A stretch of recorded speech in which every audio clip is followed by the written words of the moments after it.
Frère Roger n'était pas un homme ordinaire. Né en Suisse en 1915, il a fondé la communauté de Thésée, un petit village en France qui est devenu un lieu de pèlerinage pour des millions de personnes du monde entier. Pendant la Seconde Guerre mondiale, alors que le monde s'effondrait dans la violence et la haine, Frère Roger a ouvert les portes de sa maison aux réfugiés, aux Juifs persécutés, à tous ceux qui souffraient. Il aurait pu choisir la sécurité. Il aurait pu se cacher. Mais il a choisi l'amour. Il a choisi la prière. Et c'est dans ces moments de chaos qu'il a découvert quelque chose que peu de gens comprennent vraiment. Si tu as Jésus dans ton cœur et que tu crois en lui, dis-moi depuis quelle ville tu regardes cette vidéo et profitant pour t'abonner à la chaîne afin de continuer à la soutenir. Nous sommes ensemble dans ce voyage spirituel. Frère Roger a découvert que lorsque nous prions pour quelqu'un, nous ne prononçons pas simplement des mots dans le vide. Nous créons un pont spirituel invisible. Un pont qui traverse les distances, les murs, même le temps lui-même. Ce pont relie l'âme de celui qui prie à l'âme de celui pour qui on prie. Et à travers ce pont, quelque chose de miraculeux se produit. L'âme qui reçoit cette prière ressent une présence. Une chaleur inexplicable. Un confort qui vient de nulle part. Même si cette personne ne sait pas que vous priez pour elle, son esprit ressent cette connexion divine. Mais comment Frère Roger a-t-il découvert cela? Durant les années de guerre, il passait ses nuits à prier pour les réfugiés qu'il hébergeait. Beaucoup d'entre eux arrivaient brisés, traumatisés, perdus. Ils ne parlaient plus. Ils ne souriaient plus. Mais après quelques jours à Thésée, quelque chose changeait. Ils commençaient à respirer différemment. Une paix apparaissait sur leur visage. Frère Roger a commencé à remarquer un schéma. Ces transformations ne venaient pas de ses paroles. Elles ne venaient pas de son aide matérielle. Elles venaient de ses prières silencieuses. Il a compris que la prière n'est pas un rituel vide. Ce n'est pas une liste de demandes que nous présentons à Dieu comme si nous passions une commande. La prière est une transfusion de lumière spirituelle. C'est une énergie divine qui traverse les dimensions et touche directement l'âme de celui pour qui nous prions. Frère Roger disait souvent, « Dieu ne peut que nous donner son amour ». Cette phrase simple contient une vérité profonde. Dieu est amour. Il ne peut rien faire d'autre qu'aimer. Et quand nous prions, nous devenons les canaux de cet amour infini. Mais qu'est-ce que cela signifie concrètement? Que arrive-t-il vraiment à une âme lorsque quelqu'un prie pour elle? Frère Roger a passé des décennies à étudier cette question. Il a observé, il a écouté, il a médité. Et ce qu'il a découvert va changer votre façon de prier pour toujours. Premièrement, l'âme qui reçoit une prière ressent une chaleur spirituelle. Ce n'est pas une chaleur physique que vous pouvez mesurer avec un thermomètre. C'est une sensation intérieure, profonde, qui enveloppe tout votre être. C'est comme si quelqu'un vous prenait dans ses bras, même si personne n'est physiquement présent. Cette chaleur est la présence de Dieu qui se manifeste à travers la prière de quelqu'un d'autre. Deuxièmement, les forces contradictoires à l'intérieur de cette personne commencent à être pacifiées. Nous portons tous des conflits intérieurs. La peur contre l'espoir. La colère contre le pardon. Le désespoir contre la foi. Ces forces nous déchirent de l'intérieur. Mais quand quelqu'un prie pour nous, l'Esprit Saint intervient. Il traverse ces contradictions et commence à les harmoniser. Frère Roger appelait cela le changement évangélique dans nos vies. Par l'Esprit Saint, le Christ traverse en nous jusqu'aux forces contradictoires. Troisièmement, le reflet du visage du Christ est déposé dans cette âme. C'est peut-être la révélation la plus puissante de Frère Roger. Quand vous priez pour quelqu'un, vous ne demandez pas simplement à Dieu de l'aider. Vous permettez à Dieu de placer son image, son essence, son amour directement dans le cœur de cette personne. C'est comme si Dieu prenait un pinceau et peignait lentement son visage sur la toile de cette âme.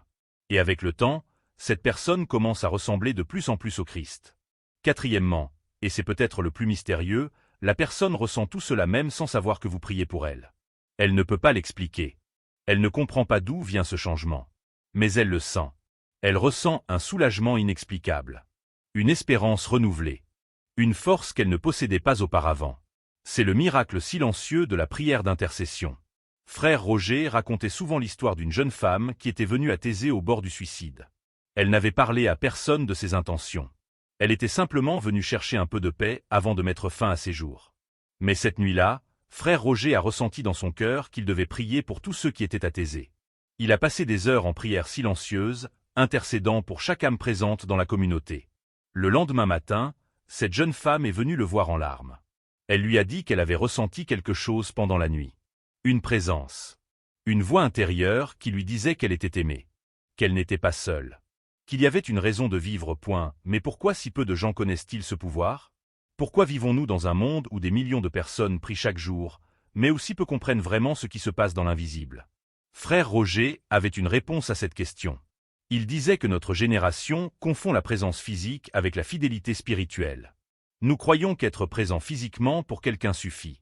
Nous croyons que nos mots, nos gestes, notre aide matérielle sont tout ce qui compte. Et nous oublions la dimension la plus puissante de l'amour humain, la prière.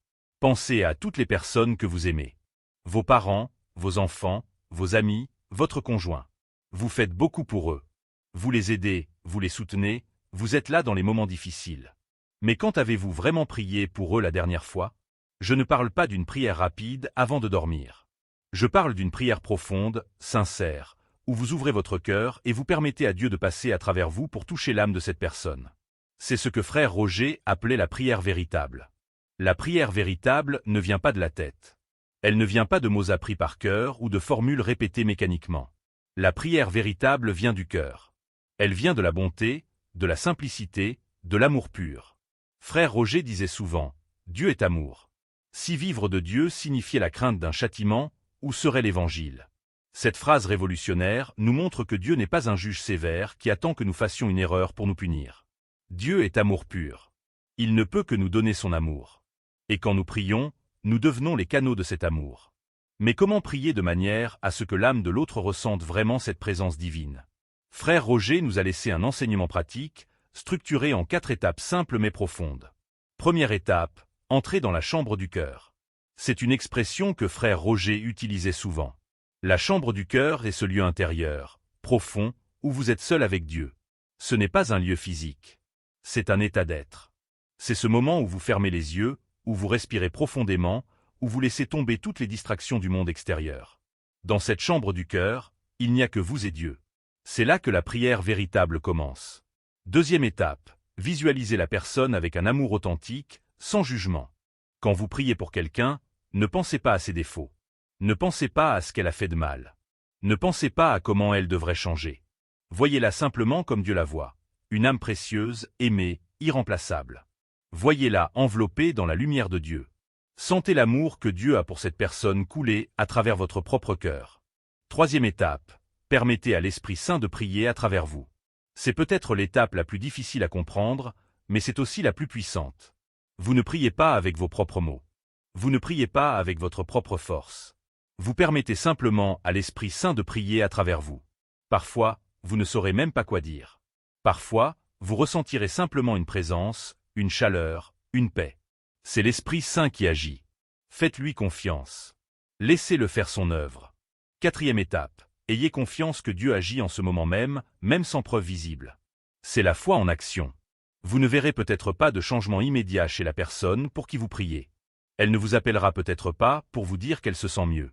Mais cela ne signifie pas que rien ne se passe. Dans l'invisible, Dieu est à l'œuvre. Dans le monde spirituel, des choses miraculeuses sont en train de se produire. Ayez confiance. Frère Roger a vécu ces 4 étapes chaque jour de sa vie. Et les résultats étaient extraordinaires. Des milliers de personnes venaient à Thésée chaque année, brisées par la vie, perdues, désespérées. Et après quelques jours dans cette communauté, elles repartaient transformées. Elles ne pouvaient pas expliquer ce qui s'était passé. Mais elles savaient qu'elles avaient rencontré quelque chose de réel. Elles avaient rencontré l'amour de Dieu à travers les prières silencieuses de frère Roger et de sa communauté. Mais il y a quelque chose d'encore plus profond que frère Roger a découvert. Quelque chose qui va vous faire voir la prière d'une manière complètement nouvelle.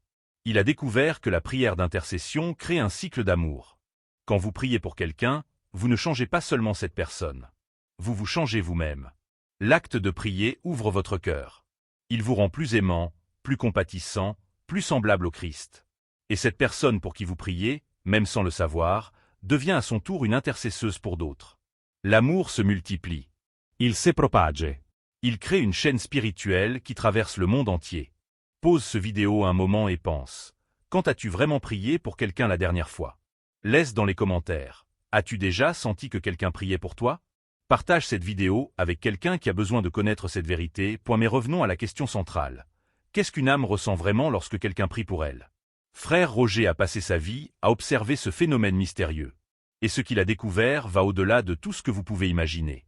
Quand quelqu'un prie pour vous, même si vous êtes à des milliers de kilomètres de distance, Même si vous ne savez pas que cette personne prie, quelque chose de profond se produit dans votre âme. D'abord, vous ressentez une présence. Ce n'est pas une présence physique que vous pouvez voir ou toucher. C'est une présence spirituelle qui enveloppe tout votre être. C'est comme si quelqu'un allumait une bougie dans l'obscurité de votre âme. Soudain, vous n'êtes plus seul. Vous sentez que quelqu'un se soucie de vous. Que vous êtes important pour quelqu'un. Que vous êtes aimé. Ensuite, les voix négatives dans votre tête commencent à se taire. Nous avons tous ces voix intérieures qui nous disent que nous ne sommes pas assez bons, que nous avons échoué, que personne ne nous aime, que nous ne méritons pas le bonheur. Ces voix peuvent être assourdissantes. Elles peuvent nous pousser au désespoir. Mais quand quelqu'un prie pour nous, ces voix commencent à perdre leur pouvoir. Une autre voix, plus douce, plus aimante, commence à émerger. C'est la voix de Dieu qui nous dit « Tu es mon enfant bien-aimé. Tu as de la valeur. Tu es precieux. Tu n'es pas défini par tes erreurs. Tu es défini par mon amour pour toi. » Puis, quelque chose d'étonnant se produit. Vous commencez à ressentir de l'espoir. Même si votre situation n'a pas changé. Même si vos problèmes sont toujours là. Quelque chose au fond de vous commence à croire que tout ira bien. Que vous allez vous en sortir. Que demain sera meilleur qu'aujourd'hui. Cet espoir ne vient pas de vous. Il vient de la prière de quelqu'un d'autre qui a ouvert un canal entre vous et l'amour infini de Dieu. Frère Roger racontait l'histoire d'un homme qui était venu à Thésée complètement brisé. Il avait perdu son travail, sa famille l'avait abandonné, il était au bord de la faillite. Il est venu à Thésée non pas parce qu'il croyait en Dieu, mais parce qu'il n'avait nulle part ailleurs où aller.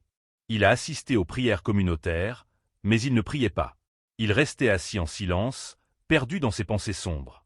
Mais chaque soir, la communauté priait pour tous ceux qui étaient présents. Des frères qu'il ne connaissait même pas priaient pour lui en silence. Après une semaine, quelque chose a changé en lui. Il ne savait pas exactement quoi. Mais il a commencé à sentir qu'il pouvait peut-être se relever. Qu'il pouvait peut-être recommencer. Qu'il y avait peut-être une raison de continuer. Il est resté à Thésée pendant un mois. Et pendant ce mois, les prières silencieuses de la communauté ont lentement reconstruit son âme brisée. Quand il est parti, il était un homme différent. Pas parce que ses problèmes avaient disparu, mais parce que son âme avait été touchée par l'amour de Dieu à travers les prières de personnes qu'il ne connaissait même pas. C'est le pouvoir caché de la prière d'intercession. Et c'est quelque chose que notre génération a presque complètement oublié. Nous vivons dans un monde obsédé par l'action visible. Nous voulons faire des choses. Nous voulons voir des résultats immédiats. Nous voulons pouvoir mesurer notre impact. Et la prière semble trop intangible, trop invisible, trop lente. Alors nous arrêtons de prier.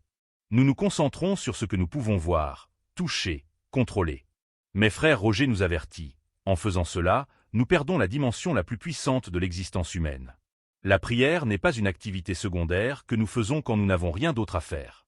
La prière est la fondation de tout amour véritable. Sans prière, notre amour pour les autres reste superficiel. Il reste au niveau de l'aide matérielle, des gestes extérieurs, des mots gentils. Mais il ne touche jamais vraiment l'âme. Frère Roger disait souvent que le changement évangélique dans nos vies se fait par l'Esprit Saint qui traverse en nous jusqu'aux forces contradictoires. Qu'est-ce que cela signifie? Cela signifie que nous portons tous en nous des contradictions. Nous voulons aimer, mais nous avons peur d'être blessés. Nous voulons pardonner, mais nous sommes pleins de ressentiment. Nous voulons avoir la foi, mais nous sommes remplis de doutes. Ces contradictions nous déchirent. Elles créent une guerre intérieure qui nous épuise. Mais quand quelqu'un prie pour nous, l'Esprit Saint intervient. Il ne supprime pas ces contradictions instantanément. Mais il commence à les pacifier. Il commence à les harmoniser. Lentement, progressivement, presque imperceptiblement, les parties contradictoires de notre âme commencent à trouver une unité. Nous commençons à ressentir une paix intérieure que nous n'avions jamais connue auparavant. Et si vous découvriez que votre prière est la seule chose qui empêche quelqu'un de désespérer complètement? Et si quelqu'un que vous aimez traverse en ce moment même une nuit sombre de l'âme, et que votre prière est la seule lumière qu'il peut voir? Allez-vous continuer à négliger ce pouvoir? Pensez à cela pendant un instant. Quand vous priez pour quelqu'un, vous ne convainquez pas Dieu de faire quelque chose qu'il ne voulait pas faire. Dieu veut déjà le bien pour cette personne. Dieu aime déjà cette personne infiniment. Alors à quoi sert votre prière? Votre prière sert de canal. Elle ouvre un passage dans le monde spirituel. Elle permet à l'amour de Dieu de circuler librement vers cette âme. Sans votre prière, ce canal reste fermé. Pas parce que Dieu ne veut pas aimer cette personne, mais parce que l'amour de Dieu respecte notre libre arbitre. Il ne force jamais. Il attend d'être invité. Quand vous priez pour quelqu'un, vous ouvrez la porte de votre cœur et vous dites à Dieu: laisse ton amour passer à travers moi pour atteindre cette personne. Et Dieu répond à cette invitation. Il utilise votre cœur, votre intention, votre compassion comme un pont spirituel. L'amour de Dieu traverse ce pont et atteint l'âme de la personne pour qui vous priez. Mais ce n'est pas tout. En même temps, vous êtes transformé. L'acte de prier ouvre votre propre cœur. Il vous rend plus aimant, plus compatissant, plus conscient de la présence de Dieu dans votre vie. Frère Roger disait souvent, « Jésus, notre joie, quand nous comprenons que tu nous aimes, quelque chose de notre vie est pacifié et même transformé. » C'est exactement ce qui se passe quand vous priez. Vous comprenez plus profondément l'amour de Dieu. Et cette compréhension vous transforme. Maintenant, imaginez ce qui se passe quand vous priez régulièrement pour quelqu'un. Jour après jour, semaine après semaine, vous créez un flot continu d'amour divin qui coule vers cette personne. Ce n'est pas une seule vague d'amour, c'est un océan. Et cet océan commence lentement à transformer cette âme de manière profonde et durable. Frère Roger a vécu cela chaque jour pendant plus de 60 ans. De 1940, quand il est arrivé à Thésée à vélo depuis Genève, jusqu'en 2005, quand il a été assassiné pendant la prière du soir, il n'a jamais cessé de prier. Il priait pour les réfugiés qu'il cachait pendant la guerre. Il priait pour les jeunes qui venaient par milliers à Thésée. Il priait pour les dirigeants du monde. Il priait pour l'unité des chrétiens. Il priait pour la paix. Et ces prières ont transformé des millions de vies. Chaque année, plus de 100 000 jeunes viennent à Thésée. Ils viennent de tous les pays, de toutes les religions, de tous les milieux sociaux. Beaucoup arrivent perdus, brisés, à la recherche de quelque chose qu'ils ne peuvent même pas nommer. Ils restent une semaine. Ils prient 3 fois par jour avec la communauté. Ils écoutent le silence. Ils partagent des repas simples. Et quand ils repartent, ils sont transformés. Si vous leur demandez ce qui s'est passé, la plupart ne peuvent pas l'expliquer. Ils disent simplement « J'ai ressenti quelque chose. J'ai ressenti une paix que je n'avais jamais connue. J'ai ressenti que je n'étais pas seul. J'ai ressenti que ma vie avait un sens. » C'est le pouvoir de la prière collective. Des dizaines de frères priant ensemble, créant un champ spirituel si puissant que même ceux qui ne croient pas peuvent le ressentir. Mais voici ce qui est encore plus remarquable.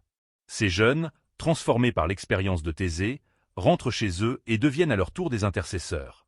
Ils commencent à prier pour leur famille, leurs amis, leur communauté.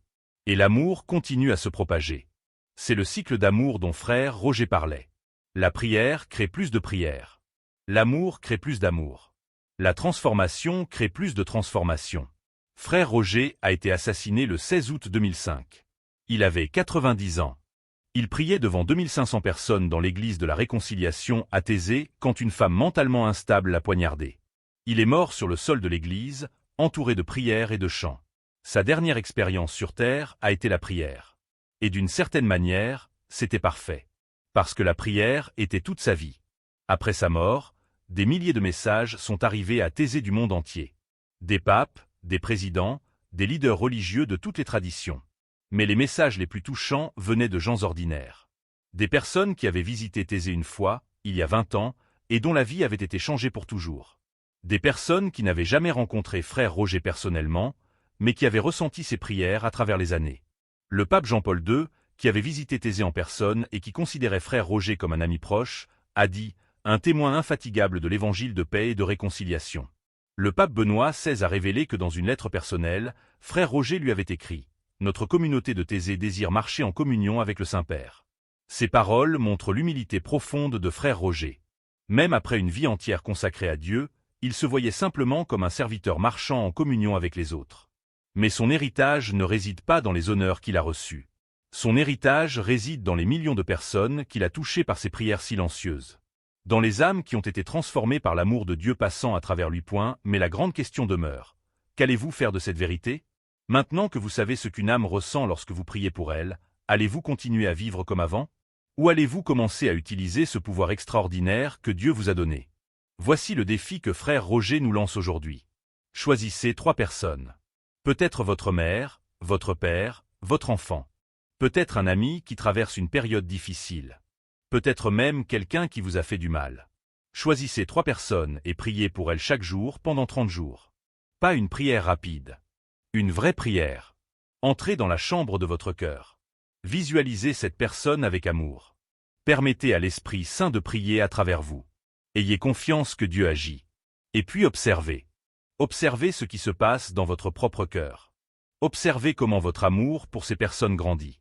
Observez comment votre compassion s'approfondit. Observez comment vous devenez plus patient, plus aimant, plus semblable au Christ.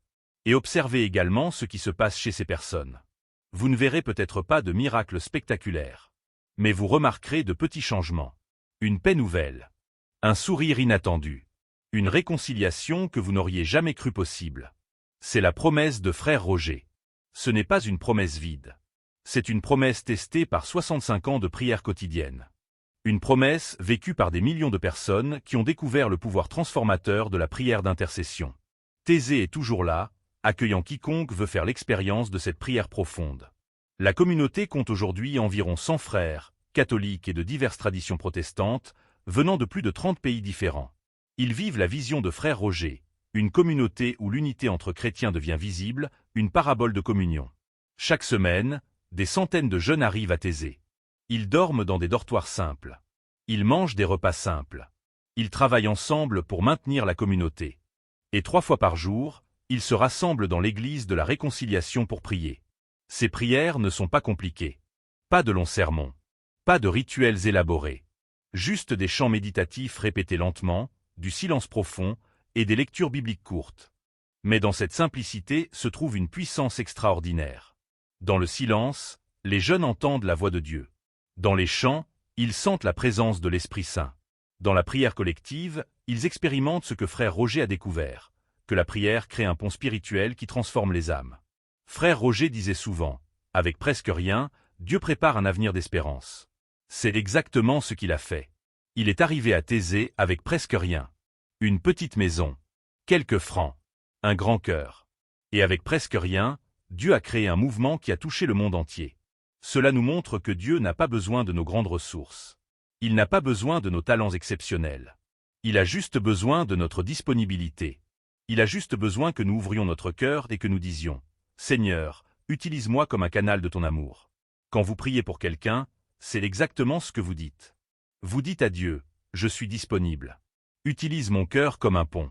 Laisse ton amour passer à travers moi pour atteindre cette âme. » Et Dieu répond toujours à cette prière. Toujours. L'âme qui reçoit votre prière ressent cet amour. Elle ressent cette présence. Elle ressent qu'elle n'est pas seule. Et quelque chose en elle commence à changer. Lentement, imperceptiblement, mais sûrement. Les forces contradictoires commencent à être pacifiées. L'espoir commence à renaître. Le visage du Christ commence à se refléter dans cette âme. Et vous aussi, vous êtes transformés. Parce que l'amour que vous donnez revient toujours vers vous multiplier. C'est la loi spirituelle que frère Roger a découverte. Plus vous priez pour les autres, plus votre propre vie est remplie de paix, de joie, d'amour. Plus vous devenez un canal de l'amour de Dieu, plus cet amour vous transforme de l'intérieur. Alors je vous pose une dernière question. Qui allez-vous choisir? Pour qui allez-vous prier aujourd'hui? Ne remettez pas cela à demain. Faites-le maintenant. Fermez les yeux. Entrez dans la chambre de votre cœur. Visualisez cette personne. Et priez. Permettez à l'Esprit Saint de prier à travers vous. Ayez confiance que, en ce moment même, Dieu est en train de toucher l'âme de cette personne. Si cette vidéo a touché votre cœur, abonnez-vous à la chaîne pour continuer à découvrir des enseignements spirituels qui transforment des vies. Partagez cette vidéo avec quelqu'un qui a besoin de connaître le pouvoir de la prière. Laissez dans les commentaires, pour qui allez-vous prier aujourd'hui? Activez les notifications pour ne pas manquer les prochaines vidéos sur la spiritualité profonde. Frère Roger nous a laissé ces mots. Jésus, notre joie, quand nous comprenons que tu nous aimes, quelque chose de notre vie est pacifié et même transformé. Puissiez-vous expérimenter aujourd'hui le pouvoir transformateur de la prière véritable. Que Dieu bénisse votre voyage spirituel. Amen.